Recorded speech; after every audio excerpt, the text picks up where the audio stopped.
Let's crank up the Land Cruiser and see if all this stuff works. Hey, what's up everybody? Goats here. So if you click this video, then you're probably interested in putting a stereo in your Land Cruiser, but if you have the navigation style Land Cruiser or LX470, it's kind of tricky to get a stereo put in. And reason being is that the climate controls and your factory amplifier all wire into this navigation unit. But there is a workaround. If you can find a non-navigation climate control bezel from your local Junkyard or eBay, then you can do this swap. You're also going to need the pigtails that go into the non-navigation bezel. So if you go to the Junkyard, make sure you ask them to give you the 4 connectors that plug into the non-navigation bezel. To make this job a success, these are the tools that you need: a heat gun, an interior pry tool, some wire strippers, some needle nose pliers and cutters, Phillips head screwdriver, and these solder wire tubes. Here's the trusty wiring diagram that has all the plugs on it and their corresponding wires.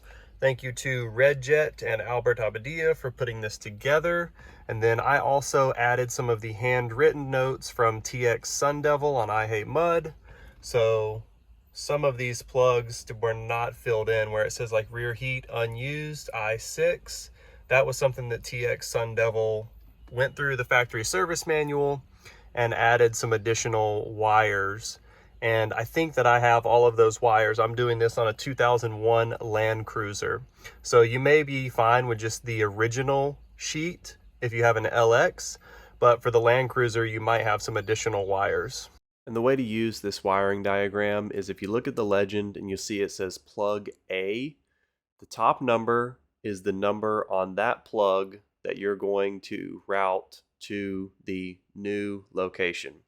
So you're going to take the wire coming out of pin 7 on plug A, and you're going to connect it to the wire coming out of pin 15 on plug H.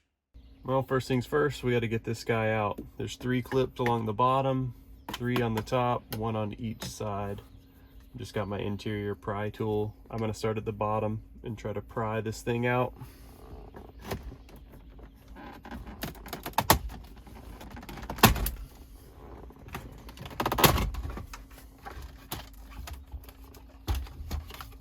This is what will be referred to as connector E when we're doing the wire swap, so we will need to tie into some wires from here. For now, I'm going to unplug it so I can get the bezel out of the way and get better access to the nav unit to take out the Phillips head screws that are holding it in place. And let's pull this thing out to see our other connectors.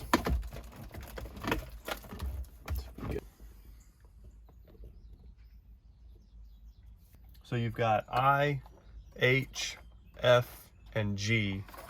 These plugs are going to correspond to the chart, and the wires that go into these plugs are the ones you'll have to splice into the new non-navigation bezel. These are the 5 plugs that we care about right here. So what I'm going to do next is label each of these plugs with their proper letter, and then I'm going to go wire by wire and use some painter's tape to write down the corresponding plug number. And here we have the pigtails A, B, C, and D. These are the pigtails that plug into the non-navigation AC control bezel. Here are all the navigation wires.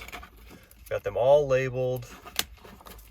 And what I'm gonna do is I'm gonna start with one of these pigtails. I'm gonna go plug by plug, but within each plug, I'm gonna go wire by wire and figure out which of these wires goes into the corresponding wire on plug A, and so on and so forth. That way I keep everything organized. I'm only cutting 1 wire at a time.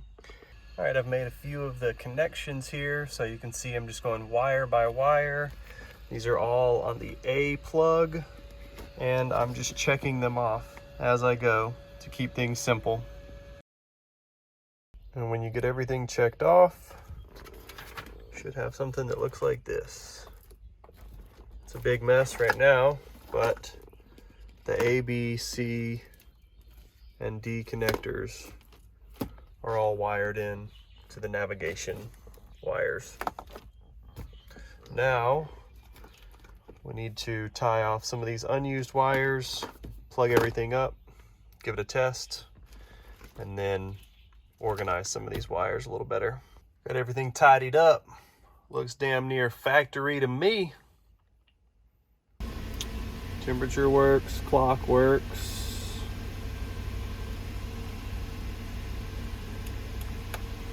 LEDs work. Let's see if we turn the AC on. AC is coming on.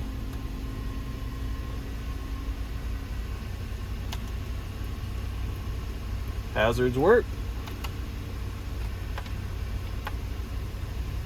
Recirculate works. Rear.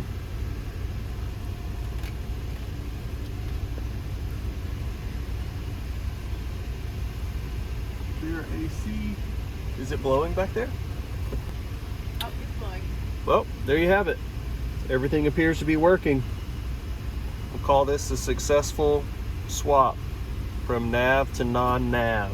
In the next video, we'll be tackling installing this Alpine head unit, 4 new door speakers, a 5-channel amplifier, and a new 8-inch subwoofer. I want to tell you a little bit more about what to expect doing this conversion. A few things to mention: you can swap between LX470 and Land Cruiser bezels. Doesn't matter which vehicle you have. If you have a Land Cruiser and you want the LX bezel, then you can absolutely do that.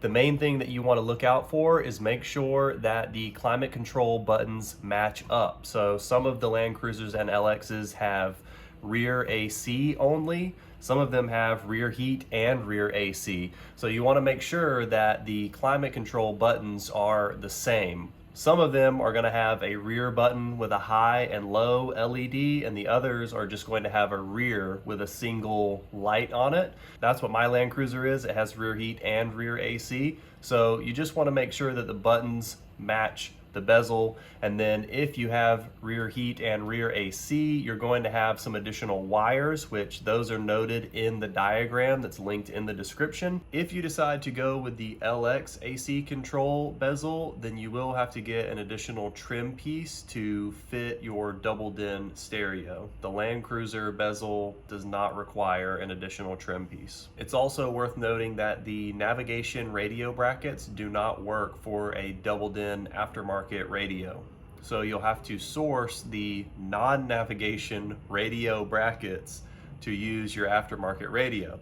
The problem with this is those parts are discontinued. So I've called multiple Toyota dealerships, and as of making this video in April 2023, those brackets are discontinued, so you're only going to be able to find them from the Junkyard, maybe I Hate Mud, or eBay. You can modify the navigation brackets to work with an aftermarket double din radio, but it's a little tricky to get the proper height and drill your holes. And then once you drill your holes, you can usually only get 1 bolt in your new head unit on each side, and it doesn't really create a very stable connection to your head unit. Another thing that I want to mention is how to count the wires on the plugs that you're going to be swapping out. When you go from navigation to non-navigation, you are clipping approximately 56 wires to attach them to new connectors that will go in the non-navigation bezel. When you're looking at the plug from behind, so where the wires go into the plug, you start from the top right and move to the left and then go to the bottom row. So the top right wire going in will be number 1, and then to the left of that, number 2, 3, so on and so on. And then as you go down to the bottom row, again, you start from the right side and move to the left. Just make sure you're aware of that when you're counting your wires and labeling your plugs. And when you're doing this wiring, there's going to be a couple connections that are multiple ground wires. So I believe there's 2 of them where you have 3 or 4 ground connections all connected together. But once you read through the chart, it will make more sense. Just want to make sure that you have these additional connections where everything is grounded.